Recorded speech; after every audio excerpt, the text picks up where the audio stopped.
Otherwise, LCK. You find anything interesting about Dplus, considering that they're in second place in LCK somehow right now? Like I told you, mate, go back a couple of episodes. Like they're actually like the sleeper this split. It's wild, isn't it? Like if you look, like first of all, this is like a Showmaker renaissance. He's having some really good games. Lucid's also been playing really well. Yeah, the problem was everyone for some reason bailed on the team after that split. That was the Lucid guy's rookie split, guys. Like he's a player who clearly had like talent, and I actually grew that promotion. If you're going to lose Canyon, great time to gamble on like a rookie talent. That's by the way, he looks like he has a real future. Like it's not a bad team. Well, he was also like the most hyped player coming out of Tier 2 in Korea. So I mean, it was about living up to those expectations. Obviously not this. You don't expect him to be second, but like yeah, like, it's better than you think. It's better than you think, mate.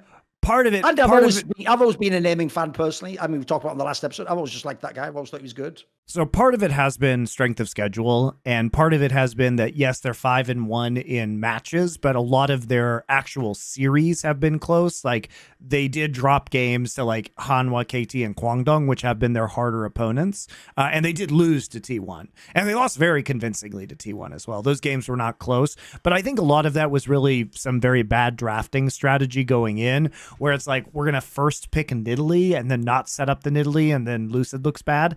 So I really liked how they bounced back this past week, and the Kwangdong victory I think was very meaningful for them, and was really quite fun to watch. They did some really interesting things, like we got to see Showmaker have the Twisted Fate flexed into him. So they picked the Twisted Fate early, baited out the Jax pick and top side, and then played Kingan's Gragas into it, which, you know, Kingan is a classic Gragas player. It's like Gragas is, you know, when you think about Kingan, we think about like Ornn and Gragas and some of these Aatrox, you know, champions that he's typically been associated with. So I think they did some really cool stuff in the draft to like bait picks out, and Showmaker got to play Twisted Fate, which is obviously one of, if not his most signature champion. Aiming's back on this Zeri, feels like a very good meta for aiming overall. Lucid on the Vi, like Lucid has been performing. I mean, he's basically locked in to be Rookie of the Year, I think, for LCK, because Perfect is ineligible because he played one game last year, and if you play one game in LCK, you are no longer eligible to be Rookie, which is crazy. You should have to play a few more games, in my opinion. But that's how it goes. And Kingan actually had a really good series overall against Kwangdong. So Dplus, do they still have like late game shot calling flaws? Sure. But they have pretty good champion pool diversity right now. The meta seems to be like working out for them in certain ways. Is aiming probably still too high of a resource AD carry who occasionally throws games? Yes. Is Kingan... Yeah, but you got to live and die off that. You got to take. You do. I mean, he's a funny player because you know he's going to take all of the farm, and then he might just throw the entire game. But he also has some really impressive carry performances at times. So he's got to take the good with the bad with aiming. But Lucid, you know, the thing that's most impressed me about this split has been Showmaker and Lucid synergy has gotten so much better. So much better.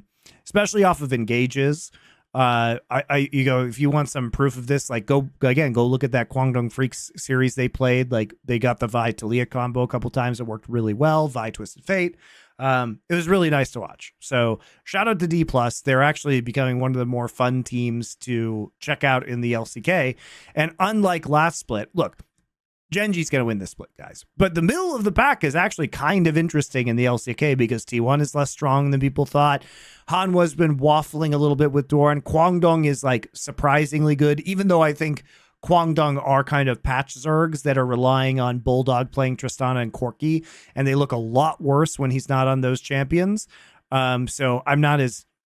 In spite of their record, I'm not as high on Kwangdong as I was last split at times.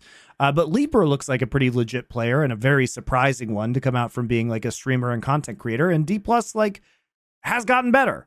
So I think KT looks intriguing. It looks intriguing. Or I mean, LCK looks intriguing right now. KT does not look intriguing.